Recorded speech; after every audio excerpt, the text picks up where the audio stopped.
The Social Security office in Springfield, Illinois, that served seniors for 47 years, just posted a closure notice on its front door. Not because of budget cuts, not because of staffing shortages. Social Security Administration Commissioner Martin O'Malley said it himself. We must modernize service delivery to meet the expectations of the 21st century. Translation: for seniors who built this country into digital systems many cannot navigate while eliminating the human support they need to access benefits they earned. I'm Elizabeth Carter, and this is the only official channel providing independent investigation into how your government is systematically undermining retirement security. Before we go any further, I need you to do something right now. Hit that subscribe button, click the notification bell. Leave a comment below telling me about your experience with Social Security or Medicare. Share this video with everyone you know, especially anyone over 65. This is happening in real time across America, and it's accelerating. Here's what I discovered after 3 months investigating new IRS rules and Social Security changes for 2026. The promised help for seniors is actually a coordinated attack on retirement security disguised as modernization. This isn't about politics, it's about math.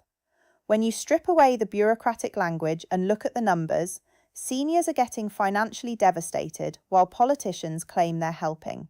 Tonight I'm going to walk you through exactly how the 2.8% cost of living adjustment for Social Security recipients becomes meaningless when Medicare premium increases consume most of those gains.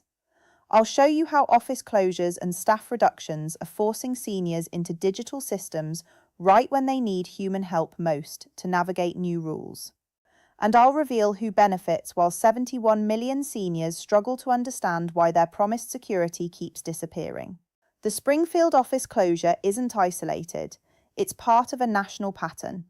The Social Security Administration plans to cut field office visits in half during 2026. They've already laid off 7,000 workers by December 2025. At least 10 more offices will close permanently. Staffing levels are at a 25-year low, despite the growing number of Social Security recipients. Think about that. The system designed to provide security for people who worked their entire lives is eliminating human support exactly when those people need it most. But wait, there's something they're not telling you about these changes. Something that makes the Springfield closure look like a gentle introduction to what's coming for seniors nationwide. The domino effect starts with a promise and ends with financial devastation. First domino, officials announce a generous 2.8% cost of living adjustment for Social Security recipients.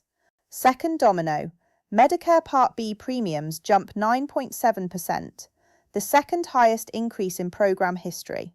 Third domino, seniors discover their promised help was actually a net loss disguised as progress. And it gets worse. Let me show you the mathematics of deception playing out in real time across 71 million Social Security checks. The 2.8% cost of living adjustment sounds generous when officials announce it. Average monthly Social Security payment increases by $56. Media headlines celebrate the help coming to seniors. Politicians take credit for supporting retirees. But here's what they don't mention in those announcements. Medicare Part B premiums jump from $185 to $202.90 monthly. That's a 9.7% increase. $17.90 vanishing from every Social Security check before seniors even see their cost of living adjustment. Translation: seniors keep only $38.10 of their promised $56 increase. This is the second highest Medicare premium increase in program history. Let that sink in. While officials celebrate helping seniors with cost of living adjustments, they're simultaneously imposing the second largest healthcare premium increase ever recorded. An AARP survey found that 77% of seniors say even a 3% cost of living adjustment would be inadequate for rising costs. They're getting 2.8%, but actually receiving less than 1% after Medicare premiums. That is what I call coordinated financial manipulation, disguised as senior support. Let me tell you about Margaret Thompson, 73-year-old retired teacher from Dayton, Ohio. Taught fourth grade for 38 years. Margaret told reporters they gave me $56 with one hand and took away $60 with the other. When I factor in rising grocery costs and utility bills, I'm going backwards every month despite their generous cost of living adjustment. Margaret calculated her actual purchasing power declined by $42 monthly after the Medicare increase and inflation adjustments. The woman who taught children mathematics for nearly 4 decades can do the math on her own financial devastation. Think about that for a moment. A retired teacher who spent her career educating the next generation is now being systematically impoverished by the very system she funded through decades of payroll taxes. First domino, officials announce cost of living adjustment with fanfare and media coverage. Second domino, Medicare premium increase gets announced quietly in separate bureaucratic communication.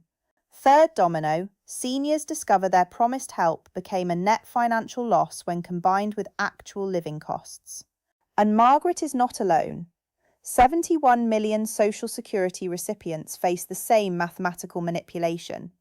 7.5 million supplemental security income recipients experience identical financial erosion. Here's what the government data shows. Average Social Security recipient receives $2,015 monthly in 2025. After the cost of living adjustment, that becomes $2,071. But Medicare premium increases reduce that to $2,053.10. Then factor in the Medicare Part B deductible increase from $257 to $283 annually. Net result, seniors receive approximately $30 monthly in actual purchasing power increase, while facing inflation rates that consume far more than $30 in additional costs. The pattern emerges clearly when you follow the timing. Cost of living adjustments get announced in October, with media fanfare. Medicare premium increases get announced in November, with minimal coverage. By January, seniors realize their promised help disappeared into healthcare costs they cannot control. This isn't accidental timing. It's strategic communication designed to maximize political credit while minimizing accountability for the net financial impact on seniors. But here's what nobody is saying out loud about these coordinated announcements. The timing isn't just about managing public perception. It's about managing something much more systematic that affects every aspect of senior financial security. The mathematical manipulation of senior benefits is devastating enough, but it gets worse. While officials reduce actual purchasing power through coordinated premium increases, they're simultaneously dismantling the support infrastructure. Seniors need to navigate new rules and access their benefits. The Social Security Administration plans to cut field office visits in half during 2026.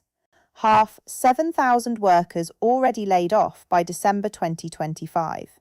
At least 10 field offices closing permanently, staffing at a 25-year low despite growing recipient numbers.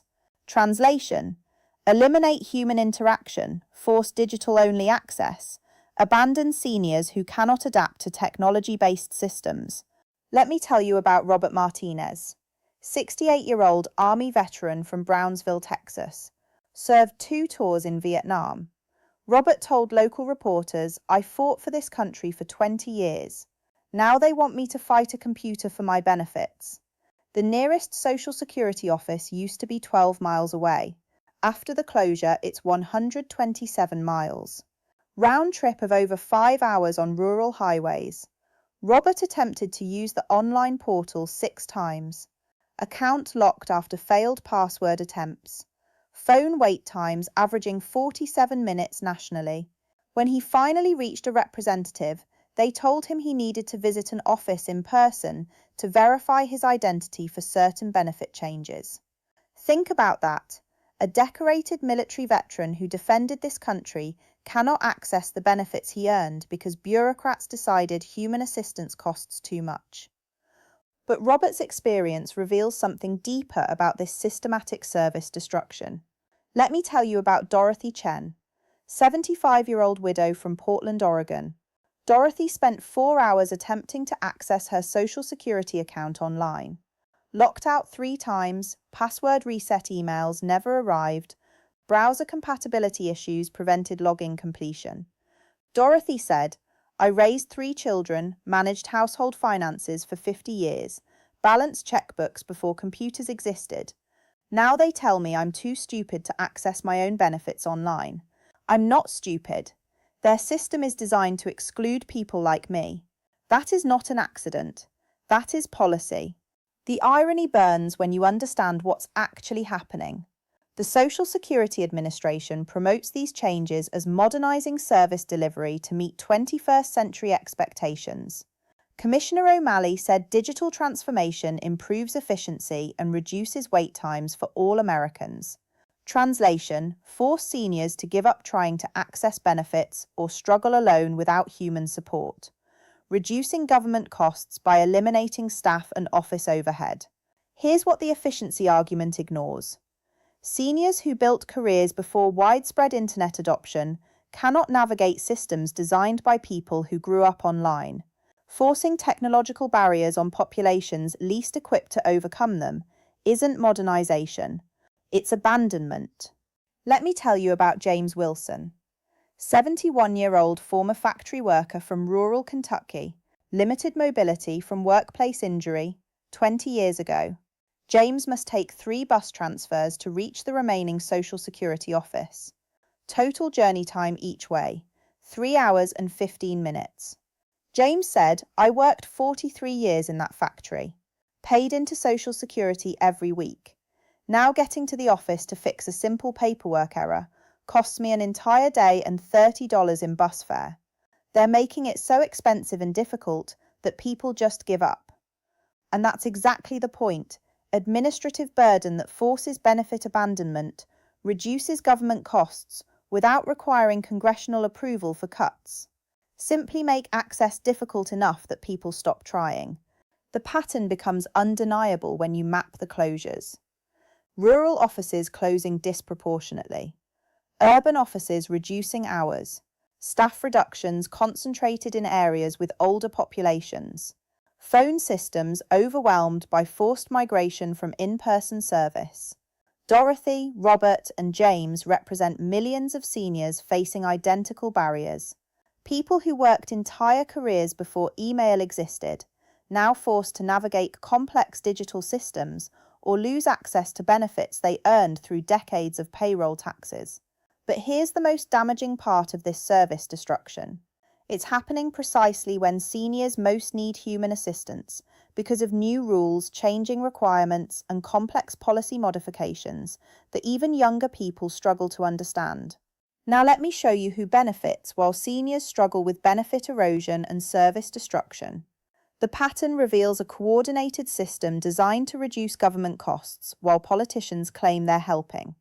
Start with the new $6,000 senior tax deduction that sounds generous until you read the fine print. Income limits restrict benefits to seniors earning under $175,000 individually or $250,000 jointly. Translation: middle-class working seniors who saved successfully for retirement get excluded from the senior benefit while still paying higher Social Security taxes. The Social Security tax limit rises to $184,500 in 2026, up from $176,100 in 2025. Higher earners pay more into the system while losing access to the new deduction designed to help seniors. Dr. Sarah Mitchell, economics professor at Georgetown University, told Policy Review magazine, these policies create a benefits cliff that punishes successful retirement planning. Seniors who worked extra years or saved additional income face higher taxes with no corresponding benefit increases. It's reverse targeting that rewards lower lifetime earnings while penalizing financial responsibility. Think about that.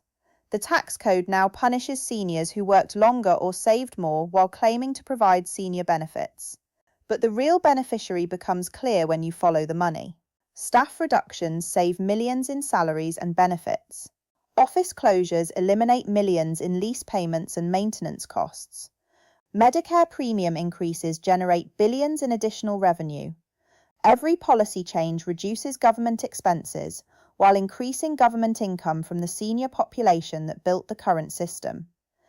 A Social Security Administration spokesperson told Government Executive magazine, "Digital transformation improves efficiency and reduces wait times for all Americans while ensuring long-term program sustainability."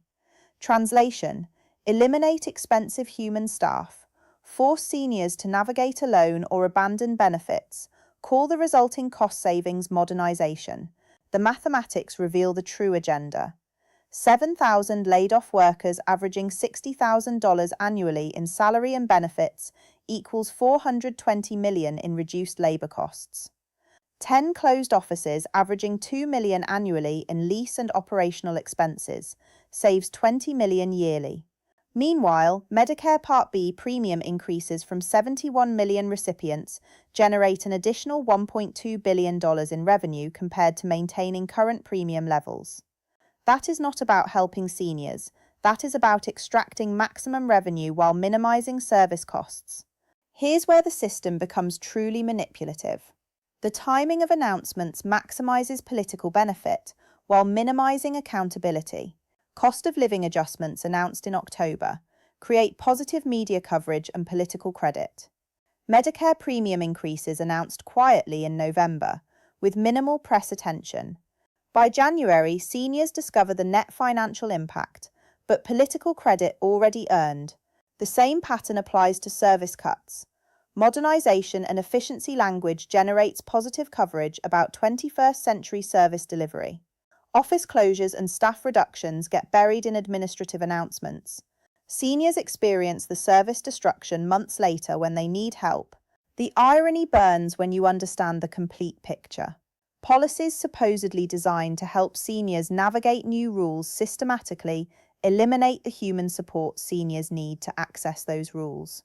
Benefits supposedly increased for seniors get consumed by coordinated premium increases.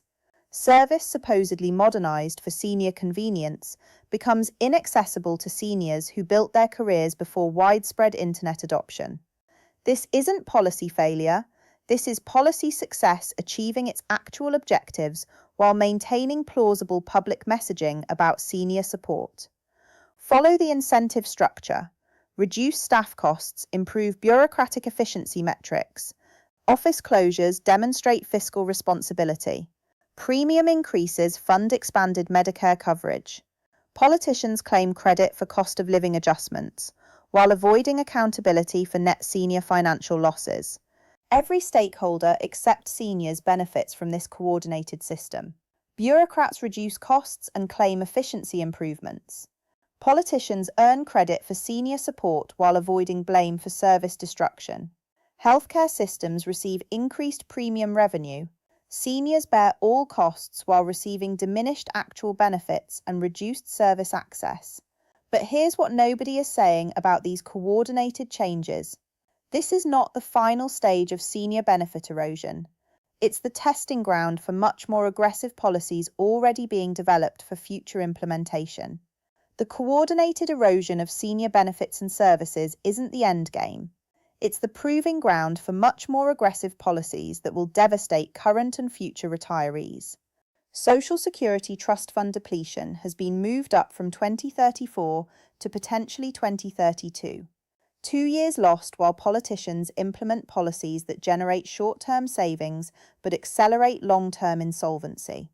The Republican Study Committee already proposed raising the full retirement age from 67 to 69. Translation: 12.5 to 14.3% benefit cuts for all new retirees. Thousands of dollars less annually for every American planning retirement after these changes take effect. Think about that. Current seniors struggling with benefit erosion and service destruction are the fortunate ones compared to what's being planned for future retirees. Let me tell you about Linda Rodriguez, 69-year-old former nurse from Phoenix, Arizona. Linda retired in 2023 after 41 years in healthcare. She told local news, "I thought I had earned my retirement. Now I'm earning it again every month, just trying to access my benefits and stretch my dollars past Medicare increases." Linda represents the canary in the coal mine. If the system can systematically erode benefits for current recipients, who already navigated the qualification process, imagine what awaits people still decades from retirement. The domino acceleration is already visible. Office closures force phone system reliance. Phone systems become overwhelmed by volume. Wait times extend beyond what many seniors can tolerate. Digital-only alternatives exclude seniors who cannot navigate complex online systems. Result: benefit abandonment without formal cuts. This creates a two-tier system. Tech-savvy seniors who can navigate digital barriers maintain benefit access. Seniors who cannot adapt to technology-based systems struggle or abandon claims entirely. Government saves money on both reduced service costs and abandoned benefits, while claiming modernisation success. Medicare premium trajectory shows where this leads. 9.7% increase this year with no regulatory caps on future increases. Healthcare costs rising faster than Social Security adjustments means net purchasing power continues declining regardless of cost of living adjustments. And it gets worse. The policies destroying senior financial security today become the template for broader retirement system changes affecting everyone currently working. Digital-only service delivery, tested on seniors, expands to all government benefit programs. Income-based benefit exclusions applied to Social Security expand to Medicare and other retirement programs. Premium increases that consume benefit adjustments become the standard model for managing program costs. Timeline urgency becomes critical when you understand the acceleration pattern. Trust fund crisis approaches while support infrastructure gets systematically dismantled. Current seniors lose services they need to navigate existing rules. Future retirees face higher qualification ages with reduced benefits and eliminated human support. The most damaging element isn't any single policy change. It's the compound effect of simultaneous benefit erosion, service destruction and qualification barrier increases, happening while trust fund depletion accelerates. Linda captured the reality facing millions when she said, "Every month I get deeper in the hole despite doing everything right for 40 years. I saved money, worked extra shifts, contributed maximum amounts to retirement accounts. None of that matters when the system changes the rules after you've already played the game. That is not policy failure. That is policy working exactly as designed to reduce government retirement obligations while maintaining political cover through complexity and gradual implementation. The warning becomes unmistakable. Current senior struggles represent the testing phase for policies that will devastate retirement security for everyone still working. If benefit erosion and service destruction can be implemented successfully for current recipients, much more aggressive changes await future retirees who have less political power than current seniors. Congress demands answers about IRS rules hitting seniors and retirees. But here's the accountability question that matters. Where were these congressional leaders when they approved the coordinated policies creating this crisis? Silent authority strikes again. The same politicians now expressing outrage about senior financial struggles voted for the budget reconciliation packages that included Medicare premium increase formulas. They approved Social Security Administration modernization initiatives that eliminated human services. They supported tax code changes that exclude middle-class seniors from benefits while increasing their obligations. Translation: political theatre performed after implementing the policies that created the problems they now claim to be investigating. Here's the accountability question I want you to answer in the comments. Should policymakers who systematically erode senior benefits face the same income uncertainty they impose on the people who built this country? Because this is not about partisan politics. This is about a fundamental breach of the social contract with Americans who worked entire careers funding systems that are now being weaponized against them. Robert Martinez, the Vietnam veteran forced to travel 127 miles for Social Security service, captured the moral dimension when he said, "I defended this country's promises for 20 years in uniform. Now I'm watching this country break its promises to people like me who kept our end of the bargain." Margaret Thompson, the retired teacher losing purchasing power despite cost of living adjustments, said, "I taught children that hard work and following rules leads to security. Now I'm learning that the rules change after you've already played the game." Dorothy Chen, the widow struggling with digital systems, said, "I raised 3 children and managed finances for 50 years. The government didn't think I was too old to pay taxes. Now they think I'm too old to receive the benefits I earned." These are not abstract policy discussions. These are real people experiencing the destruction of retirement security they funded through decades of payroll contributions. The warning expert analysis becomes essential here. Dr. Mitchell from Georgetown told Policy Review, "We are witnessing the managed decline of American retirement security. Current policies test how much benefit erosion and service destruction can be implemented before political consequences force reversal. If successful with current seniors, much more aggressive changes will target future retirees." Think about that.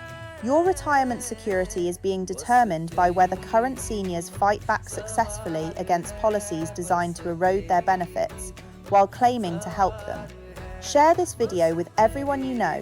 Subscribe for continued coverage of every stage of this systematic dismantling. Click that notification bell because this story is being written right now, and mainstream media won't follow it with the depth it requires. I'll be here documenting every policy change, every service cut, every premium increase, every benefit erosion disguised as modernization. Because this story is not about politics. It is about people who built America being abandoned by the systems they funded.